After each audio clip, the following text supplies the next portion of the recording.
Here's Johnny. You have to do that thing again. You again. While he's doing this, something I've always wanted to do, see if it works. Everybody take out your cell phones and make them ring. Come on, do that, do that. And if you don't know how to make it ring, call the person next to you. Can you do that? There's one. Make a joyful noise. Now, turn the damn things off.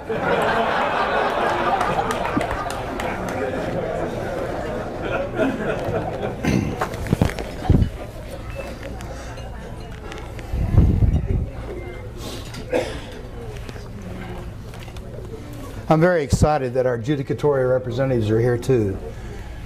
We pledge our accountability to you, and we want you to be welcome here. A year ago at Virginia Beach, at my first presidential address, I had decided to institute a new tradition that the incoming president ought to stand up and speak, and people could see if he or she is a good preacher, see what this new person had to say. And I chose to address our name, the College of Pastoral Supervision and Psychotherapy. And I still have a picture of you guys looking at me and really digging in to those first two words, college, our community, our covenant community and its history, how precious that is to us. And the second word, pastoral. And notice not spiritual, but pastoral. That is that we are a people who find empowerment in that term, that we dare to say that we are called by God to do God's work, to actually guide persons to transcendent commitments. I'd also thought that the second year of the president ought to be open to other things. But here I was halfway in the middle of the name. Raymond said, don't worry about it, don't be obsessive compulsive, do something else. And yet Robert wrote me a letter saying, I'll be very interested to hear what you have to say in the second two words. I have a friend who's always saying, I have three things to say. And he'll say A, da-da-da, B, da-da, and then he'll walk away. It drives me crazy. You know? Come back, come back. There's no closure here. So here I am in the middle of a word, and I thought I better continue, else it's sort of like coitus interruptus. It creates neurosis if we don't do that. Some nervous laughter out there. Well, if the first two words of our name say who we are, the second two words say what we do, how we engage, and how we enter the world. Last night, I think Flanders Dunbar was quoted as saying that vision precedes activity, and I want to spend more time on that first word, supervision, than I do on psychotherapy for reasons that I think will be obvious. And knowing in advance that psychotherapy, whatever it is not a series of techniques. It's an awful way to view it. Psychotherapy is the response that we make to what we see happening in front of us. And the other thing I want to do is I'm not going to talk after a lunch like this on the dry issues of clinical supervision and clinical psychotherapy. I don't want to talk about supervising the student or the intern or the trainee. I don't want to talk about psychotherapy to the patient or the client. Those are individual cases. But I say to you that the conceptual issues in supervision and psychotherapy are rich enough that we can lift that up to a broader focus. I'm asking you, who is supervising this culture? Who's supervising this nation?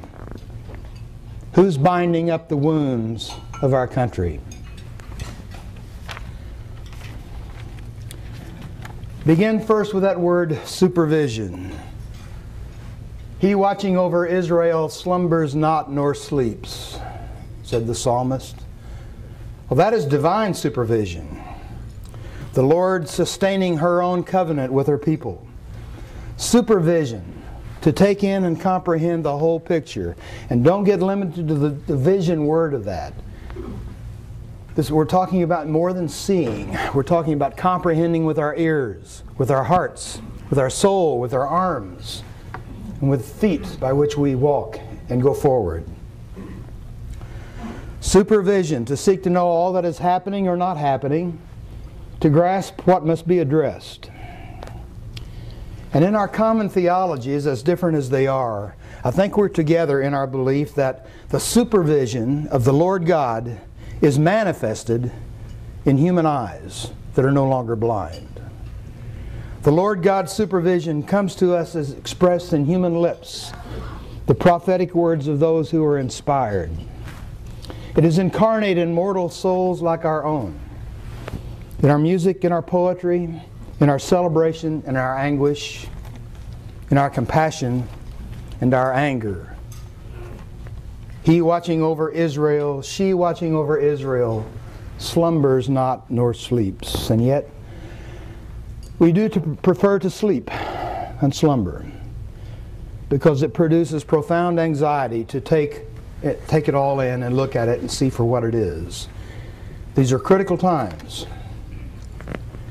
At this juncture, I don't want to preach to the choir. If we had the modern PowerPoint, I would have a screen up here and I'd put up 4 bullets. And I can imagine you nodding your heads at each one of these because you already know what I'm going to say. So I say let's bring it together in our supervision of this nation. The first bullet is that terrible war.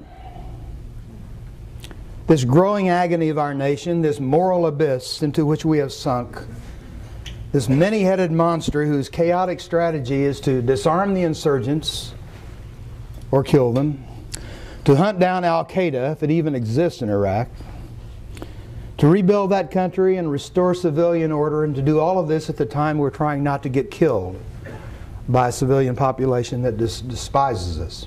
It's crazy. Granted, there was once popular support for the attack on Afghanistan. It was thought by many, and some of us, to be a just response to Al-Qaeda that attacked our country, to go after the man.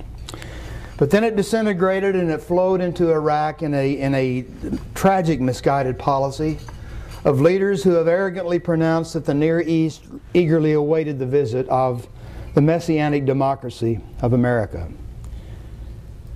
Manifest destiny all over again. The consequence, as you know, has already been a war of longer duration than World War II. It has cost only 3,200 lives compared to 50,000 in Vietnam. But as the speaker at Comis told us, don't be deceived by that. We have much better forward advanced medical care these days in Iraq than we had in Vietnam, and so when someone goes down, they don't die. But the carnage is hidden. The growing numbers of persons with head and spinal injuries, amputations, disfigurement, post-traumatic stress disorder, and on and on. Only 3,200 dead, and by the way, an estimated 50,000 to 100,000 Iraqis dead. At a cost of $500 billion, someone said you could take care of the medical needs of every child in the world for 3 years for that. And an ultimate cost of $1 trillion. And a nation that is left demoralized and confused. I've been reminded these days of a time when Harry Emerson Fosdick, one of my heroes, took the pulpit in Riverside Church. This classical, elegant Christian scholar and preacher crafted every word he spoke from that pulpit. I have a collection of many of his sermons that were never published. I've read them many times. But there was a day during World War II when on that day out in his congregation up front set together a group of naval cadets in their dress whites. They were getting ready to be shipped out. And whether he had thought about this in advance or whether he was led to say it, this is what Fosdick said from that magnificent pulpit. God damn this war. And that is a prayer and not an oath. The second bullet point of our supervision is the American economy. Now the Dow Jones is doing pretty well. I hope it does. It's got my pension in there too. But this average reflects the status of the rich who are becoming very rich, and of corporations who are doing very well indeed, and to a lesser extent the status of a disappearing, repeat, disappearing middle class. One brokerage house, my patient is a broker with that company, is quietly discouraging giving any attention anymore to families of less than $1 million investment. That means you and I are not at the table anymore. America's powerful economic engine is very productive, but take a picture of it, folks. It is not productive for a vast number of Americans. 16 million of us are now counted as living in poverty with family incomes of less than $10,000, family incomes. Over the last 5 years, this country has experienced a 25% increase in the number of the severely poor, persons living hand to mouth, able to subsist only with food pantries and food stamps. It comes at a time of actual economic expansion, but not for the worker because the wages are slipping. African Americans and Latinos make up a disproportionate share of the impoverished, with the highest rates of poverty being near the Mexican border and in parts of the South. But increasing numbers of the poor are living in our affluent neighborhoods. They've always lived there. But now they can't keep up with inflation on their fixed retirement incomes and the increased health care. Or there are others in our affluent neighborhoods who are making it only by home equity mortgages and credit cards. The third bullet, the health care crisis. And here the choir can speak for itself. If the previous bullet was a bit theoretical, this is one you see every day where you work. Only 1 in 5 persons in your emergency room of your hospital has insurance or copay to pay for that. A client of mine recently, his little girl, infant, put her little fingernail up into his nose on a late Saturday night and it started bleeding and he couldn't stop it. Urgent care was closed. So he had to go to the ER, and after sitting there in the waiting room for quite a while, they finally got to him. The procedure took about 7 minutes to cauterize it, and he was out of there. The bill was $1,900. $390 of that was copay. And he said, I was paying for the other people in the emergency room. So what happens when hospitals then have to restrict care to the poor? Or people walk around, I see them every day, they walk around not able to buy the prescriptions that their doctors have written. Or they're postponing procedures that should be done now. Very soon, 50% of our population will have no health insurance. We look to Canada and we wonder if you've got on the right track there. And in the interim, the costs of health care are rising 5% every year, now accounting for $1 of every $5 you spend. This is outpacing the overall economy. I do some work for the United Methodist Church in Ohio. And as you know, the United Methodists went across this country with little churches on the frontier and they stay there. But a lot of those little churches can't afford to minister anymore. They've always been able to do the minimum salary, but they can't afford the benefits package for the parsonage family. And that, of course, is assuming you can even get health insurance. We could compose a long list of maladies which would disqualify an applicant for health care unless they are part of a group plan. The fourth bullet, the ecological crisis. The global warming caused by the burning of fossil fuels around the world, and notably in the United States, which is responsible for 1/4 of the greenhouse gases. Now some of you would say this should be the first priority, first bullet. That it's the biggest crisis perhaps our civilization has known. At the United Nations, the Intergovernment Panel on Climate Change predicts, quote, catastrophic consequences, end quote, if we fail to reduce these emissions and do so immediately. And yet this comes at a time when gas emissions are increasing, and we predict a 20% raise by the year 2020. The outlook is dire. Some say we have 40 years to completely revolutionize the way we produce and consume fuel. 40 years. That goes fast. 40 years ago was the civil rights movement. It was the Beatles. How fast the 40 years is going to go. Some of you won't be around, but your children will. And your grandchildren will inherit this, and it remains a low priority in Washington. Our supervision. Some of you would have put other bullets up there, by the way, and you may be right. Continuing discrimination against minorities, the impasses in our educational system, overpopulation, our flawed system of justice, which is one thing for wealthy white persons and something else for everybody else. The attempt to create American theocracy on the far right, the plight of women and children around the world, our national disdain for immigrants and refugees, abuses of human rights, and of course the international problems of nuclear proliferation and terrorism. We could go on. Our PowerPoint board is not big enough, but those all come together in a seamless garment of oppression and sin. This is basic supervision. What's going on? But who speaks up and identifies this? Sadly, not very many. Not most of our political leaders, because realpolitik is a world of partisan rivalries, of complex expediency, where any leader only dare go so far, lest he or she empower the opposition. And to our sorrow, supervision does not come from, many times, from religious leadership, because religion, of course, is organized and so very political. A quick little reference on this one.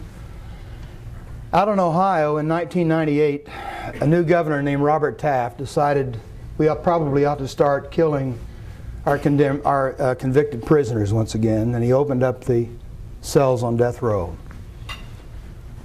The first one who was executed was Wilford Berry, very mentally ill, broken, terribly broken as a child, volunteered to be executed, so it was state homicide. The second, J.D. Scott, was mentally retarded, hardly knew what he was being charged with.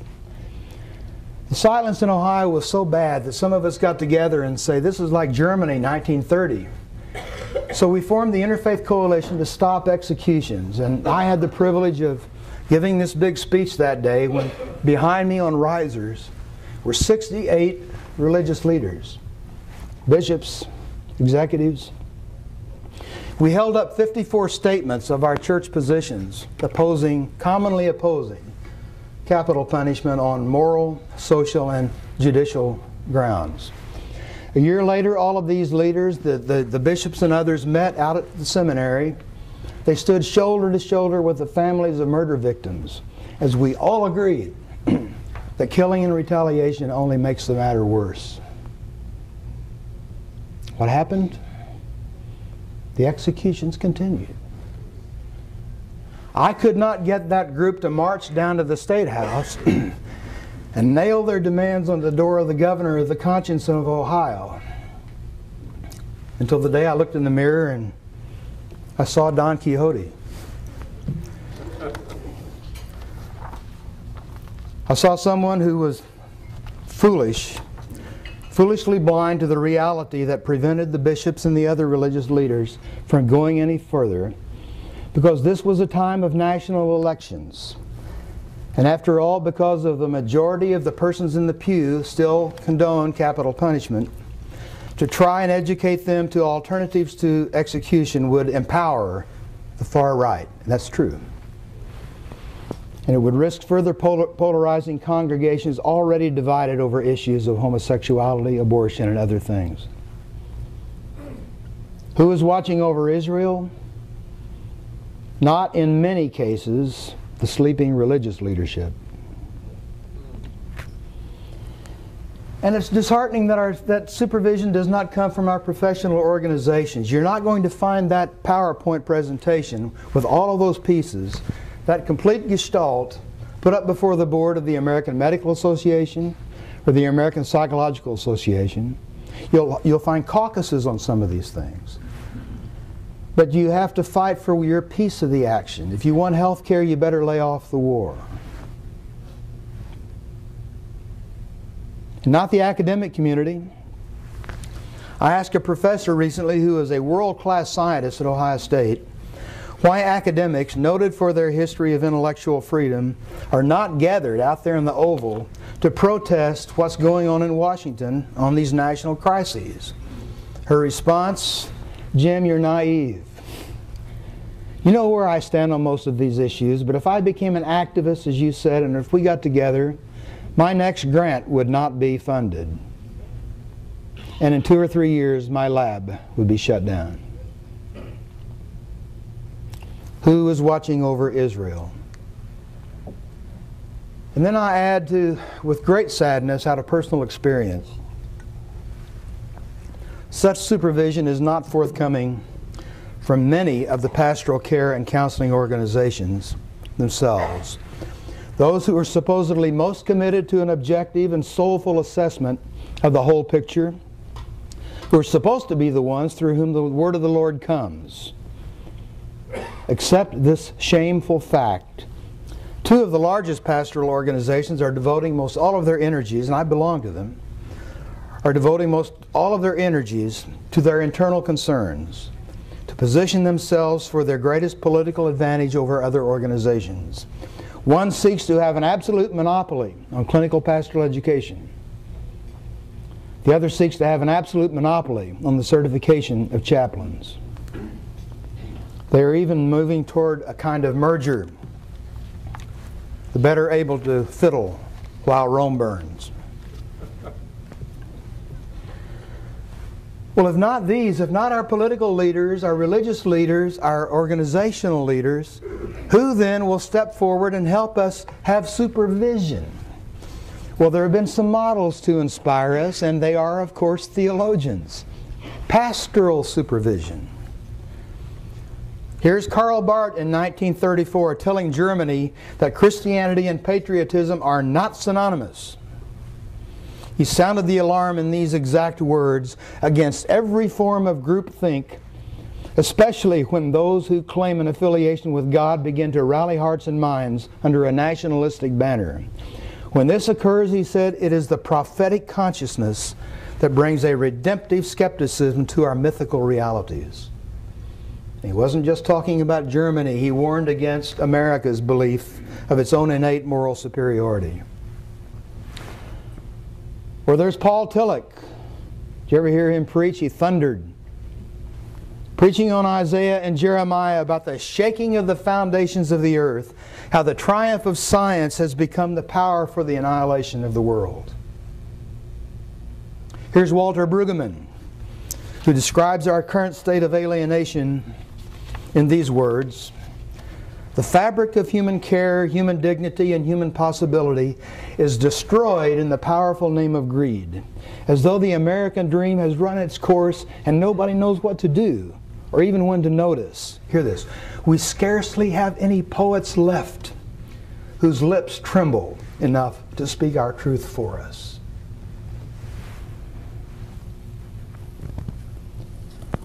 The one person, of course, the one person in our lives who most clearly had a comprehensive supervision of this nation was Martin Luther King Jr. Some of you have memorized these words. If not, you ought to, when he said, "A time comes when silence is betrayal." We must speak with all the humility that is appropriate to our limited vision, but we must speak. We must speak for the weak, for the voiceless, for the victims of our nation, and for those it calls enemy. King's wisdom was, you can have poverty, that's a problem. You can have racism, that's a problem.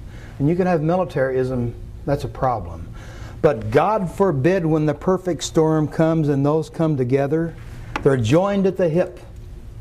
These were his words.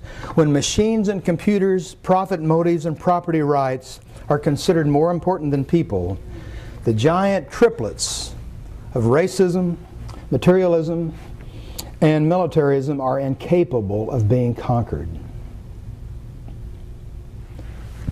Supervision takes into account what is happening, all of it. And it asks the question, why is it happening? Why has it come to this? Why this dysfunctionality? Why this pathology? How would you answer that? Some would answer it's because we're blind and stupid. Jesus talked all the time about people being blind as bats. Others attribute to our narcissism and our arrogance. Others to our pathological fear, our paranoia. But still others to our fallen estate and our need of salvation. Can we get a little bit more specific than that? I think so. For some time I've been instructed by a new edition of an old volume by Max Horkheimer and Theodore Adorno called Dialectic of Enlightenment. And in a nutshell, these two philosophers, and they are deep, these two philosophers tackle the problem of how Germany, the very cradle of the Enlightenment, could have disintegrated into the barbaric Third Reich. And not only Germany, but in the years that followed, other nations as well.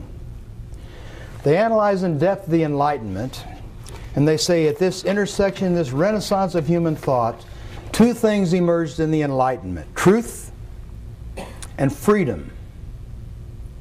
Truth first. Francis Bacon, in his experimental philosophy, was anticipating the coming of the scientific method, which he said truth will replace medieval mythology. He went all the way back to Plato. God is truth, and thus truth is divine, and such divine understanding must be pursued at all costs, wherever it leads. Some of it is exciting. We learn about the cells of the body and what's going on in here. Others of it is daunting, this new truth. Hey, everybody, the earth wasn't created in 7 days, like the biblical myth says, and we've got to come to terms with that. The pursuit of truth is sine qua non of integrity. And the lie, meaning the deliberate distortion of the truth, is therefore not of God, it is demonic. And he follows Immanuel Kant in the Critique of Pure Reason, Descartes, Leibniz, Hegel, Nietzsche, and others who are pursuing truth no matter where it leads. The pursuit of truth and the proclamation of freedom.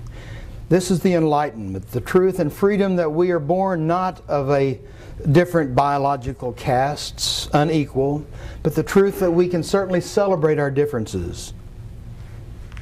Like flowers in the field, the variety of who we are. Conformity to the Enlightenment was wrong. Conformity to some common characteristic. So they ask, how could Germany have done this? They replaced truth with fiction. They replaced freedom with conformity. The fiction of Aryan mythology, of Aryan supremacy, Jewish capability, and they shed their own marvelous individuality to become obedient. Does that sound familiar? Truth replaced by mythology? Freedom to conformity? Does that look familiar in the year 2007? Truth? Old Pilate could be wandering around Washington right now muttering, what is truth? It seems to be missing everywhere. We're talking not about only the infamous fabrication of weapons of mass destruction, which justified our entry into this war, but much, much more than that. Deceit is all around us, from Enron to the votes in Florida that elected this president the first time. From Alberto Gonzalez to Scooter Libby. We just don't believe what is told to us. A congressional hearing these days is of dubious value unless the people take an oath, because otherwise it's assumed they're not going to tell you the whole truth. We have spin doctors who are experts at creating a myth. Have you followed the Washington Post's expose of the Whig group, the White House Iraq group? Karl Rove and Scooter Libby, they had a mandate to cook up the sexiest recipes possible to promote this war. Facts be damned. And this, of course, has a history that if you tell a lie long enough, it will soon be recognized as the truth. Exxon last year. Exxon had more money in one quarter. I forget, $1 billion was it? It's a huge amount of money. In one quarter, no corporation ever made that much money in history. Exxon devoted 25% of that new fortune.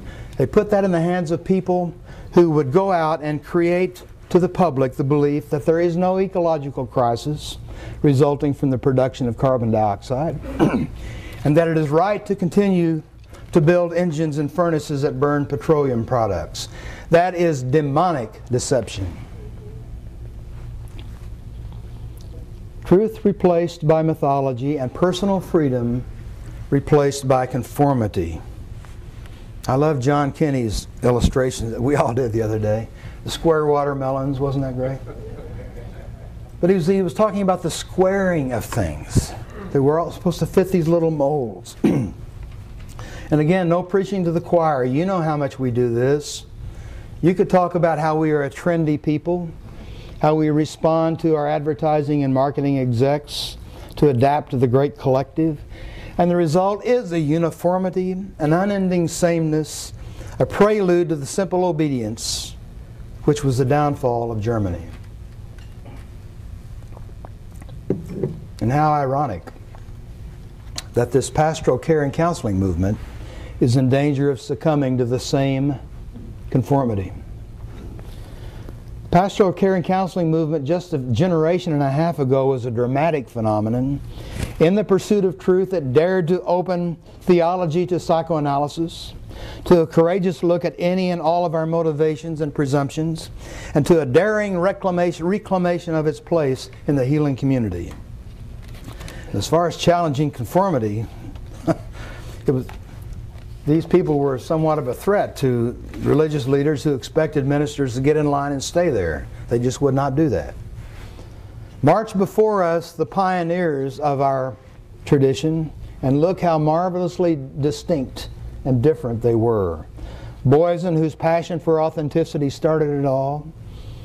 Come in here, Seward Hiltner and Carol Wise, Helen Flanders Dunbar, Russell Dix, Ernie Bruder, Tom Klink, Wayne Oates, can you imagine putting him into a pigeonhole? Armin Jajorian, John Belinsky, Fred Keither, Lynn Cedarleaf, Myron Madden. The list could go on and on.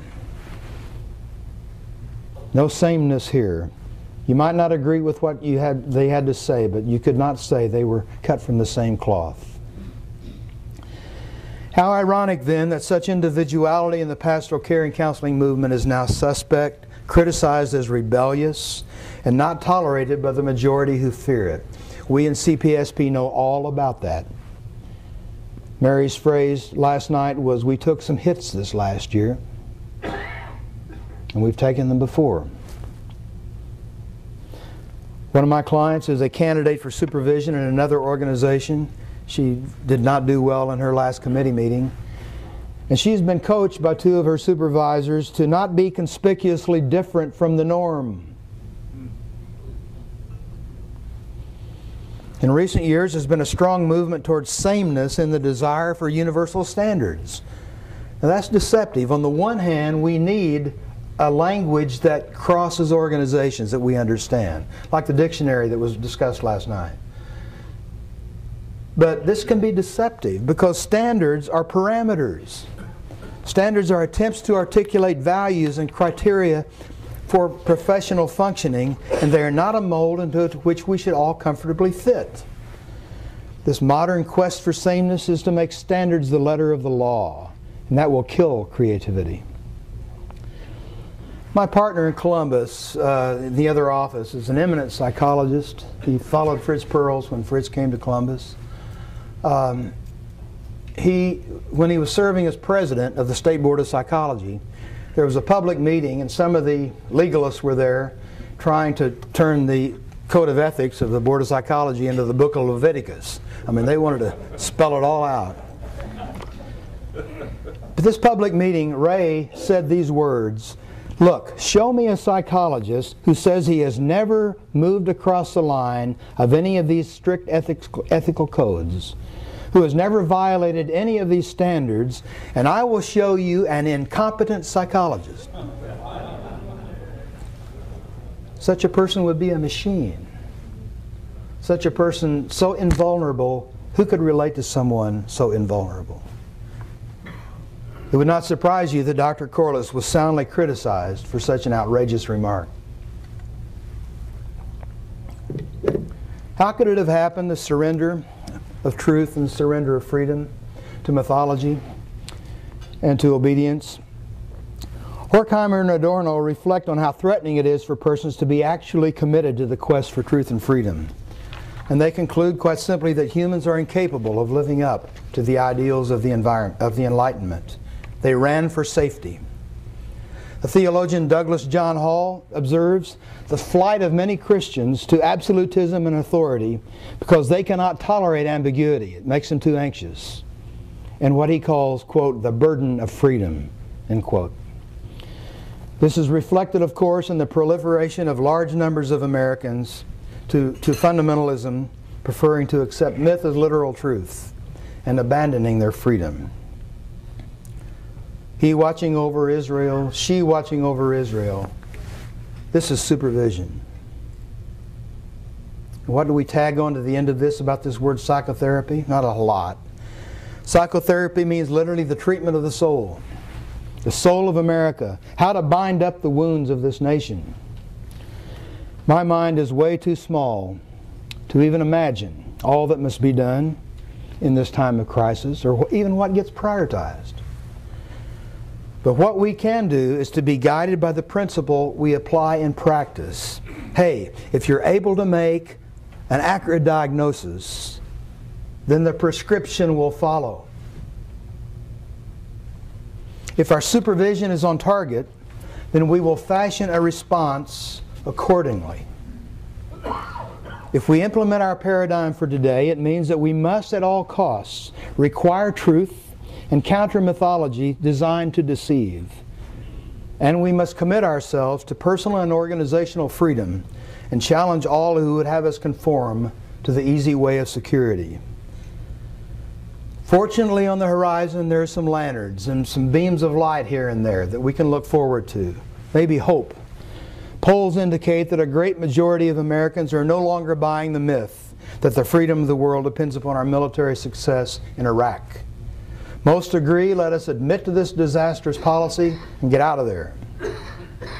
In Washington, the spin doctors just might well be subpoenaed in the coming weeks, now required to tell the whole truth, lest they be charged with perjury. Since January of this year, good news, 10 major corporations have announced their full and immediate support of mandatory limits of greenhouse emissions. They're prepared to rebuild their factories if needed. And whoever you vote for next year, you must be pleased that we the people is a more open process with candidates for president that include a woman, an African American, an Hispanic, and others, somewhat preferable to the petroleum cartel.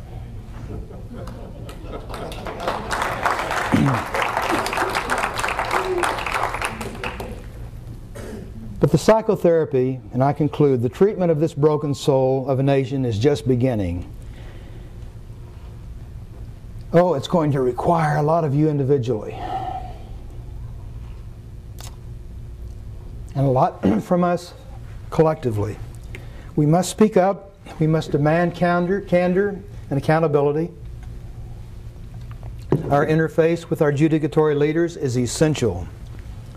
We must demand it of our political leaders, the leaders of our professions, and from one another. King was right. Ours must become the voice for the voiceless who are poor. For that GI who's back in Iraq 3 times now for redeployment and can't get out. For those who are without medical care. For those who have been disenfranchised for one reason or another. We simply must support one another in our individual, marvelous differences. The hallmark of the recovery of our free spirit lies right there. No one is out. We must speak and we must step out, and if this era requires a return to demonstrations in public, even to civil disobedience, so be it. Anything in this silence, but this silence and this deceit. So much for our name. College of Pastoral Supervision and Psychotherapy. I bear that name with honor. I've been honored to serve you. Sometimes when I sit back and look at that name and say, are we living into all four components of it? I'm grounded by a letter that I have in my file there. It came when I was requesting for some feedback on process and on strategies. It's a letter that about all four parts, about our community, our pastoring, about the big picture, and about our response. I think I've quoted this letter some other time. I'm not sure if it was before you or not, but it doesn't matter. It bears repeating. Part of it reads like this. We are called by God to care for others, to work toward healing our broken world. It is time to move forward into a new tomorrow. Forget about the past. No more turf battles with these other organizations. Devote your energy to come over and help me design and establish programs that will advance the utilization and resourcing of clinically trained clergy in North Carolina. Because North Carolina has gutted community mental health. Many of the mentally ill have nowhere to go and no one to whom they can turn for help. No one. Desperation, fear, and hopelessness is suffered and endured. Let CPSP remain dedicated to the recovery of soul, ours and those whom we are called to serve. We must continue to ask the other pastoral organizations to join us in this work. Let us serve the least of these who are broken in spirit and heart. There is simply too much suffering in the world for us not to do so. Signed, Perry Miller.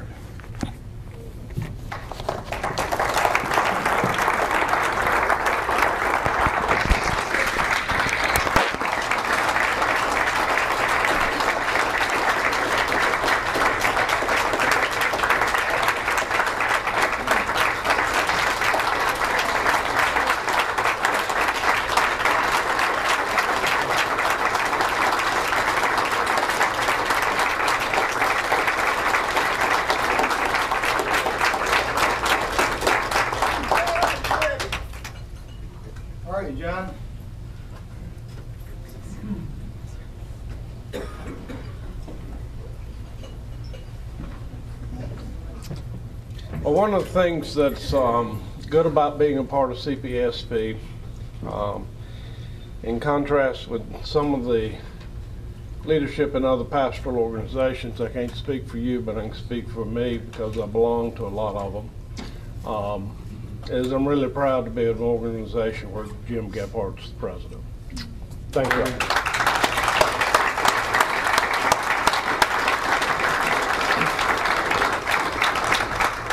Okay, that ends us for this portion of the meeting. We welcome you back. Where we met this morning. We'll be there.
It's a plan. That's what